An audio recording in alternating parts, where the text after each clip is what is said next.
So first and foremost, you're gonna wanna set up your bench. As you can see, I have it about 40 degrees. I find that's the magic number for me. It really depends how lanky you are and how long your arms are, and that will kind of change how much you can really stretch out. So the goal here is you're gonna position yourself. You're gonna see I'm gonna retract my scapula, so I'm pulling those shoulders back, getting myself postured.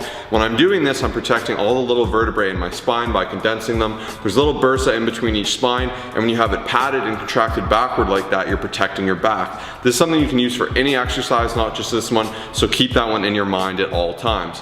So next up, we're just gonna grab the dumbbells. Now there's 3 different ways to perform this exercise. As you can see here, I'm rowing with a neutral grip, bring my elbows nice and high. And what that's gonna do is really help me to work my rhomboids as well as my inner trap. It's just gonna work that back thickness. Now you can see here, I'm doing with the underhand supinated grip, and I'm really gonna be targeting my lower lats here. So you can really manipulate this exercise to work it how you want to. And then last but not least, you can see I'm doing with a pronated grip, nice and forward, and I'm doing this to get a little more rear delt, a little more upper back, upper trap, and that's how you can kind of manipulate this exercise to work different parts of the muscle. So a couple things you're gonna wanna keep in mind when doing this exercise. You can see I'm extending with slow contraction or slow eccentric movement on that way down. As you can see, I'm lengthening my back nice and tight.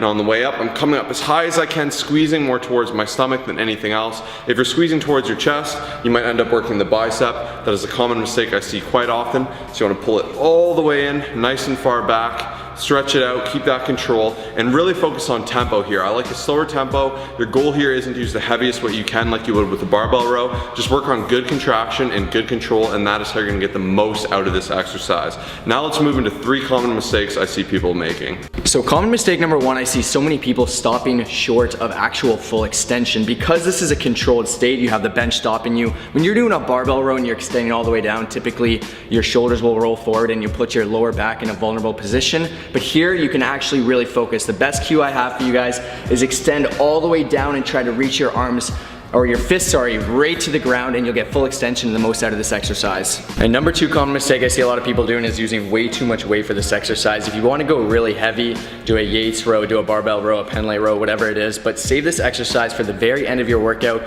Focus on the isolation and the contraction, and you'll see some crazy results with it. So this one is all about mind-muscle connection. I could do this exercise all day and not feel anything in my back or not see any back gain. So really focus on squeezing the top for a second or 2. Focus on what feels best for you. Aim to drive those elbows all the way up towards the ceiling, and you'll see the best results possible.